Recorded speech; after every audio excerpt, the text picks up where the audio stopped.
भी ताला मारे है, फिर शटर खोला। सब ताला तोड़ के देखिए, यहाँ भी ताला तोड़ दिया है, ये भी तोड़ दिया है, ताला तोड़ के लटकाया है फिर से।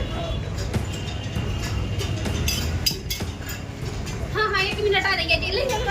हाँ, ये अरे इसका रूम है, आइए यहाँ आइए, फ्रंट पे प्लीज आप आ जाइए। आपको तो चाहिए हमको फोटो ना। देखिए मैं ना ये ताला मार चुकी थी। ये आदमी है क्रिमिनल टाइप का आदमी, जो मेरा रूम मेरा रूम का ताला। हाँ, आप इसका रूम है, ठीक है। क्या नाम आपका हुआ और क्या मामला है? मैं रिंकू देवी बोल रही हूँ। मेरा नाम रिंकू देवी हुआ। मैं अपने तरफ से यही करना चाहती हूँ। मेरा गरहनी में नटराज मार्केट है गोला पे, वहाँ पे मेरा जो संतोष कुमार गुप्ता है, किराएदार है, जो मेरा बहुत परेशान कर रखा है। मुझे मारपीट करता है, गाली गलौज करता है, बंदूक दिखाता है, टॉर्चर कर रहा है। 2014 से मेरे साथ मेरे फैमिली बंटवारा हो गया था। मेरा फैमिली बंटवारा के बाद हम गए वहाँ पे कि मेरा ये हिस्सा मेरा रूम पड़ा है, मेरा किराया हमको मिलना चाहिए। तो पहले थे, इससे पहले थे हंसू मुखिया, उसको किराया देने लगा। कहा वो हंसू मुखिया बोले कि मेरा ही रूम है, हम किराया लेंगे, तुम्हारा रूम नहीं है। तो हम बोले कि नहीं, मेरा हिस्सा में मेरा पेपर देखा जाए, मेरा जो हिस्सा के जो प्रॉपर्टी के जो पेपर है मेरा अपना आपसी बंटवारा किया उसको पढ़ा जाए, तब उसके बाद आप बोलेंगे। तो वो पेपर देखने से सारा इनकार कर गए। तो कौन है जो किराया ले रहे थे पहले? वो हंसू मुखिया पहले के मुखिया थे, अभी क्या हो उनको साथ हादसा हुआ। वो आपके कौन है? कोई नहीं लगते हैं, वो थे वहाँ गांव के हैं, वहीं पे पहले वही थे। तो वो ऐसा किए मेरे साथ। तो फिर उसके बाद सब गांव वाले, एक तो रमजानी जो थे मेरा मार्केट के देखभाल करते थे, वो बोले कि ऐसा नाजायज़ हो रहा है, ऐसा नहीं करना चाहिए, आप दीजिए, तुम जिसको किराया देना है संतोष गुप्ता उसको दो, उसको मत दो। तो फिर वो बोला कि नहीं हम लेंगे।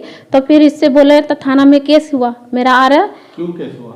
यही बात पे जो मैं हमको दोनों मिल के टॉर्चर करने लगे जब, तो दोनों पे हम केस किए हैं। कब का मामला है ये 2014 से केस है जी। तो वो उसके बाद थाना में, जब थाना आए उसको ले करके गए थाना, वो जेल भी गया है। जब हम केस किए थे तो जेल गया। फिर उसके बाद आया तो 1 महीना किराया, 2 महीना दिया।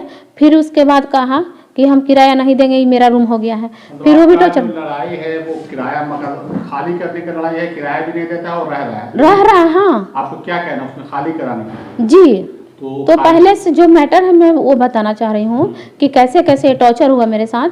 तो वो ऐसे करा, तो फिर जेल गया। जेल के बाद आया तो फिर नहीं देने दिया किराया। गए तो कहे कि किराया मेरा दीजिए। तो बोला कैसा किराया दें? तो तुम जाओ सीईओ के पास, सीईओ हमको लिख के दे दिए हैं, हमारा ये रूम हो चुका है, तुमको किराया नहीं देंगे। तो भैया ऐसा कैसे हो सकता है, किसी के प्रॉपर्टी सीईओ दे देंगे?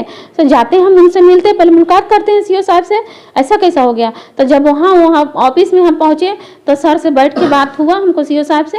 तो वो बोले कि ऐसा नहीं है बेटा, से ये सब बात नहीं हुआ है, से ये 3-4 आदमी के साथ मेरे पास आया हुआ था, अब बोला कि हमको नामे कर दीजिए। और वो लोग भी आदमी सपोर्ट कर रहे थे, 5-6 आदमी जो भी थे, 3-4 आदमी उनको सपोर्ट करते, लिख दीजिए कोई बात नहीं है, से इनको दे दीजिएगा तो हम वो औरत से समझ लेंगे। सीईओ कौन थे, क्या नाम था उनको सीईओ के नहीं याद नहीं है। अच्छा, कब गए थे, कौन साल में या कोई महीना कब? उसी टाइम गए थे जी। तो हम गए वहाँ ना, तो ये सब बात हुई। तो हम वहाँ से कहें कि यार सर ऐसा नहीं होगा। तो हम वो रूम को ताला मारे हैं, ताला मार करके वो पहले भी हम ताला मारे थे वो रूम में कि सर हमारा किराया नहीं दे रहा था, ना खाली कर रहा ना हमको दे रहा है, तो हम रूम में किराया नहीं दे रहा था, उसके वजह से हम ताला मार रहे हैं। तो ताला मार दिए उसमें। तो सीईओ साहब के जो वो लोग आपस में रहते हैं ना लोग, तो उसको सपोर्ट में थे संतोष गुप्ता के। हमको टॉर्चर उन्हें बुला कर साइड में किया गया कि सुनिए, अगर अच्छा चाह रही हैं तो आप उसको चाबी दे दीजिए, अभी दुकान खोल दीजिए। तो हम बोले कि मर जाएंगे, बाकी हम चाबी कैसे दे दें, आप ही बताइए, मेरा प्रॉपर्टी हम कैसे दे दें चाबी उसको, हम दुकान नहीं खोलेंगे। फिर जैसे तैसे करके उससे छुप छुपा के हम चाबी जो छीने के मूड में था लोग, तो हम भाग आए कि नहीं हम आ रहे हैं थोड़ा सा नीचे से। तो 2 तल्ला पे गए हुए थे सीईओ साहब के पास, हम नीचे में गए, उसके बाद साइड से हम चले आए चाबी लेकर के। तो फिर क्या किया, 2 साल तक रूम बंद रहा।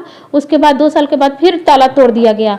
कहा कि आओ तुमसे हम समझ लेते, तुम ताला मेरा तोड़ोगी, तुम रूम लेके दिखाओगी, लेके रूम तुम दिखा दो, इस टाइप का। ताला तोड़ा तो फिर उसके बाद आपने थाना या कहीं किसी की मदद लेने गए जी तो क्या बोला था? जी हम गए, जब एप्लीकेशन दिए वहाँ पे तो वहाँ से बोला गया, ये क्या किया कि कह रहा है कि हम सीओ से रद्द करवाया, उसके बाद में पैसा दे करके खुद अपने कबूल किया है। और ये हमारे पास थी भी है, रिकॉर्डिंग में है, बोल रहा था खुद ही, जो 3 दिन पहले जो क्राइम हुआ है उसमें खुद बोला है कि हम सीओ से दे के पैसा रद्द करवाए थे, तो फिर सीओ बहाल कैसे कर दिए। और वहाँ आरा के कुछ साहब के नाम ले रहा था, एडीएम साहब के पास गए थे, वहाँ भी पैसा दिए थे, बहुत पैसा खर्च किए हैं, और सब जगह पे हम रद्द करवाएं।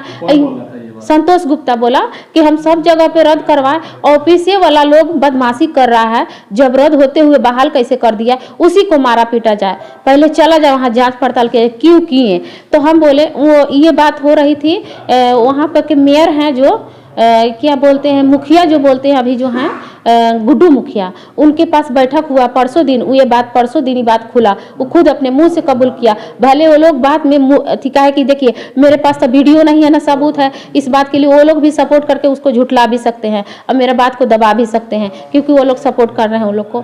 तो इसलिए वो बात वहाँ खोला, तो मैं लड़का के बोला कि बाबू रिकॉर्डिंग करो। तो ये चीज़ें मेरे पहले हो चुका था कि रिकॉर्डिंग किए थे, हंसू मुखिया के टाइम में हंगामा हुआ था, तो मेरे बच्चा से मोबाइल छीन लिया गया था। उस टाइम बच्चा मेरा छोटा था, मतलब 8 साल के था उस टाइम मेरा बच्चा, तो उस टाइम इससे मोबाइल छीन लिया गया था। वही डर था कि मेरा भी मोबाइल छीन लेगा, हम माँ बेटा है, मार पीट करेगा लोग, तो हम लोग कहाँ बच फिरेंगे। जी मुख्य देख बता रहे हैं, मैंने जब ये गया रसीद मेरा बहाल जो करवाए, तब फिर हम गए कि मेरा रसीद कट रहा है, मेरा रूम है, मेरा रूम छोड़ दो।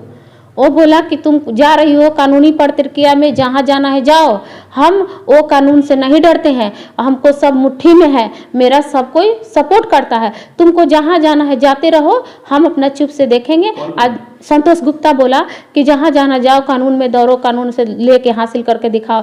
तो मैंने वो जो गुड्डी मुखिया है उनको फ़ोन लगाया, वहाँ भी गए भी, तो कहे कि भैया आपको गोर हाथ पड़ रहे हैं, भैया आप मेरा मैटर को सॉल्व कर दीजिए, आप गांव के आदमी हैं, आपसे हम मिनती करते हैं, गोर पड़ते हैं भैया, आप मेरा एक बार मिनती सुनिए, क्योंकि अनुमंडल भी गए हैं और थाना में जा रहे हैं, पेपर मेरा दबाया जा रहा है, डांट के वहाँ से भगाया जा रहा थाना से, कह रहे हैं लोग कि तुम जाओ बाद में आना, ऐसे कर करके फिर जाओ मजिस्ट्रेट के पास जाओ, मजिस्ट्रेट बहाल करा के आओगी तब थाना जाएगा, वहाँ तुम्हारा बात सुनेगा। कब का मामला है ये इधर ही महीना दिन 1-2 महीना से 6 महीना से, मतलब समझिए कि चल रहा है मामला। बैठक चल रहा है ये सब चीज? नहीं, कल परसों हुआ बैठक, हम गोर हाथ पड़े तो मुखिया जी एग्री हुए, बुलाए हमको मुखिया जी कि ठीक है तुम आओ, हम बैठते हैं।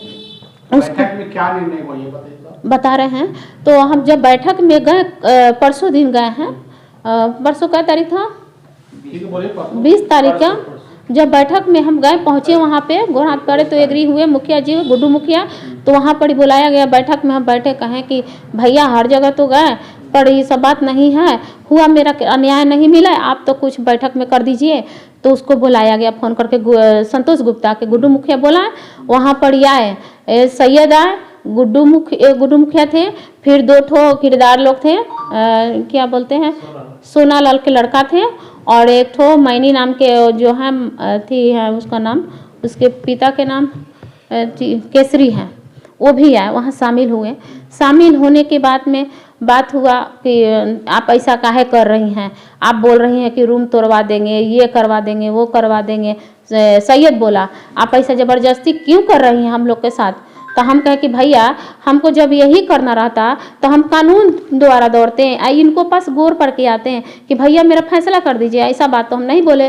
ताकि नहीं आप बोली हैं ज़बरदस्ती हमको कबूल करवा दें, हम कहें नहीं। तब उसके बाद हम रोने लगे, मुखिया जी को गोर पकड़ने लगे, गिड़गिड़ाने लगे कि भैया हमको आप अन्याय दिलाइए, इनको हम नहीं रखेंगे, हमारा रूम खाली कर दें। क्योंकि जब जाते हैं तो कभी गोली बंदूक दिखाते हैं, कभी जान मारने की धमकी देते हैं, कभी गाड़ी से अगर 4 चक्का से जाते रिजर्व करके चुपे खानी तो उसमें भी पीछा करवाते हैं, गाड़ी बंदूक लेके साथ में आदमी। क्या हुआ? वही बता रहे हैं मुखिया जी से ये सब बात हम बोले कि ऐसा ऐसा होता है भैया, हमको आप अन्याय दिलाइए। तो मुखिया जी बोले कि देखिए ये तो नहीं हो सकता है, गांव के मेरा है, इज्जत प्रतिष्ठा है, गांव को लेके हमको सभी समाज को लेके चलना है, तो सभी समाज को लेके चलेंगे। एक बढ़िया मेरा भी बात मानिए, सामाजिक तौर पे समझाने के तौर पे आप आई हैं, तो ये चीज़ कहना चाहते हैं आपसे कि उनको भी रहने दीजिए। हम कहे भैया कैसे रहने दें, हमको इज्जत करेंगे, हमको समझेंगे कि इनको भी तो घर में वाइफ है, इनको भी तो बेटी बहन है घर में, तो उसका इज्जत है, मेरा इज्जत नहीं है। आपके दरवाज़ा पर खींच लिया गया भैया, कभी ऑफिस जाते हैं, कभी थाना जाते हैं, कभी सीओ के पास जाते हैं, कभी बीडीओ के पास, हर जगह पे अनुमंडल तक पहुंच गए। जब ये आदमी मेरे सुनते, मुझे इज्जत करते, तो ये जगह हमको जाने नहीं पड़ता। उस जगह से हारे हैं तो आपके पास आए हैं। आया अभी ये बात बोल रहे हैं कि रख लिया जाए, हम ये बात पर नहीं एग्री। तो गोर पकड़ के उनको बहुत रोए, फिर भी वो लोग बोले कि हमको जो कहना चाहिए था वो कह दें। तो हम यही बात बोले कि भैया जब ऐसे आप बात बोल रही हैं, हर जगह जा रहे हैं, हमारा कोई सुनवाई नहीं हो रहा, तो हमारा प्रॉपर्टी हम खुद लेने चाहते हैं। अब हम जा रहे हैं, भैया आप हमको ना बोलिएगा, तो ना उसके देने बोलिए ना मेरे देने, हम जाते हैं खुद से अपना है।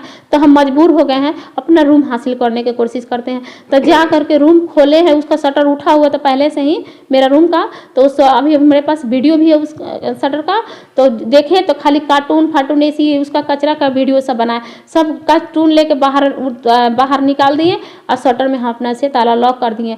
फिर उसके बाद वो थाना बुलाया, 112 को बुलाया, वो आदमी बुलाया तो बोले कि क्यों आप ऐसा कर रही हैं। हम कहे कि करेंगे क्यों नहीं, थाना से भी मजबूर हो गए, ना थाना सुनता है, ना कोई मुखिया सुन रहा है, ना कोई सुन रहा है, तो हम जाएं तो किसके द्वारा जाएं, खुद ही निर्णय लेते हैं, खुद ही से हम चाहते हैं कि मैं अपना तो खुद हासिल करें। ताला लगाती हैं और लोग खुलवा देता है। फिर उसके बाद थाना में बुला तो कहा कि चलिए थाना में फैसला होगा।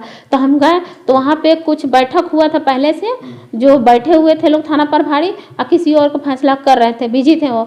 फिर उसके बाद फैसला हम आधा घंटा खड़ा रहे, तो उसके बाद फैसला क्या बोले कि आप जाइए, क्या हुआ है आप लोग का मैटर बताइए। तो हम थाना प्रभारी से बोले सर ऐसा ऐसा आपके पास आए थे, वहाँ से अनुमंडल से मिला था मेरा पेपर आपके पास देने के लिए, तो आप तो बोले कि जाइए ये सीओ का काम है, सीओ के पास दीजिएगा, वहाँ से मजिस्ट्रेट बहाल करेगा, वो मांगेगा अगर थाना तो हम देंगे, और नहीं तो ये हम नहीं करेंगे। मेरे हाथ में नहीं है आप लोग के प्रॉपर्टी के कि जो हम आपको जाके खाली करवा दें रूम, अच्छा है तो हिस्सा बंटवा दे, ये मेरे हाथ में नहीं है। अब थाना बोले, बराबर बोले, वहाँ से हमको बोला के हटाया गया। तो सर आप नहीं बात माने, फिर ये चीज़ हम आज किए हैं, देखिए हम ताला मार के वीडियो बना के आपके पास आए हैं दिखाने के लिए, भैया देख लीजिए थोड़ा सर। तो बोले कि जाइए से अभी हम दूसरे मैटर में फंसे हुए हैं, कल आइए आप इस बात को लेकर। क्या नाम है? मेरा नाम सनी देव हुआ, son of late Dharmendra Kumar. मेरे दादा का प्रॉपर्टी है, मार्केट है गरहनी में, तो उसमें एक रेंटर है संतोष कुमार गुप्ता। वो 2014 से परेशान करते आ रहा है, रेंट वोट नहीं देता है, थाना पुलिस अनुमंडल किसी का सुनता नहीं है, सब जगह से हम लोग थक चुके हैं। थाना बोलता है कि मेरे हाथ में नहीं है, सीओ के हाथ में, सीओ के पास जाइए, सीओ सब कुछ करेंगे। तो सब जगह से हारने के बाद गांव के जो मेयर हैं उनसे हम लोग बात किए कि ऐसा ऐसा हम लोग के साथ हो रहा है, एक बार आपको भी बता दे रहे हैं, आप भी थोड़ा निर्णय ले लीजिए, इस पर न्याय दिलवाइए हम लोग। तो परसों बैठक हुआ, तो बैठक में वो आया, 2-3 रेंटर लोग आए, सब लोग बैठे, तो वो क्या कह रहा है कि हम एडीएम के पास जाके ये जो ज़मीन है सी बच्चन राम का, वो हम रद्द करवा चुके हैं। हम पैसा फेंके एडीएम के पास, सीओ के पास, सब जगह हम पैसा फेंके। संतोष कुमार गुप्ता बोले कि हम पैसा फेंके हैं, हम रद्द करवा चुके हैं, ये सरकारी हो गया, हम नहीं खाली करेंगे। तो ये सब बात सुन के गुड्डू मुखिया बोले कि आप इनको रहने दीजिए, हम लोग से बोले कि इनको रहने दीजिए, जो जैसे महीना मिल रहा है उससे मिलेगा। तो हम लोग का कहना था कि नहीं, इनके साथ बहुत हम लोगों के साथ हो चुका लड़ाई झगड़ा, हम लोग को नहीं रखना है, इनको खाली करवाना। तो वो क्या बोल रहे हैं कि देखिए, और फिर उनका जो देखिए खाली नहीं हो पाएंगे क्योंकि आप भी गाँव के, वो भी गाँव के हैं, हम ही नहीं बोल सकते कि खाली करिए, मगर जो आप लोग का है न्याय, जहाँ तक हम रेंट चालू करवा सकते हैं। तो फिर उसका देखो रेंटर है उनका सैयद बोल रहे हैं कि ये ना तोड़ने का बात कर रहे हैं, मार्केट तोड़वाने का बात कर रहे हैं। तो वो इसी पे बोले गुड्डू मुखिया कि ये मेरे हाथ में, मेरे मुट्ठी में है कि हम तोड़वा देंगे तो आप लोग का जाएगा, हम तो इसको संतोष को दे देंगे, सैयद को देंगे, सबको हम दे देंगे रूम, आपका जाएगा, आपका बाप दादा का ज़मीन जाएगा, ये लोग का कुछ नहीं जाएगा, लोग को हम रूम दे देंगे। ये लेके चढ़ा दिए और फिर उसके बाद मेरी मम्मी रोने गाने लगी पूरा, तो वो उठ के भाग गया। क्या आपको मदद चाहिए? मदद मेरा यही चाहिए कि जो मेरा रूम है चुपचाप वो खाली कर दे और हम लोग से लड़ाई झगड़ा ना करे। संतोष कुमार गुप्ता वो बहुत पहले से है, दादा के ज़माने से है, तो उसी आधार पर वो कहता है कि वो हमको लिख दिए झूठ झूठ कि लिख दिए हैं, मगर वो रेंट पे नहीं, कुछ नहीं ऐसा कुछ पेपर दिया कहता है। मेरे पास रेंट जो एग्रीमेंट बना था जिसपे दादा डायरी पे लिखे थे कि ये नाम का आदमी रह रहा है, वो मेरे पास है, वो हम दिखाएंगे। तुम्हारे इतना एडवांस है बाबू, तो अपना एडवांस लो, अब मेरा खाली करो, नहीं तो मेरा 2014 जो केस चल रहा है वहाँ से लेके अभी तक का जोड़ के रेंट मेरा दो, और नहीं तो खाली।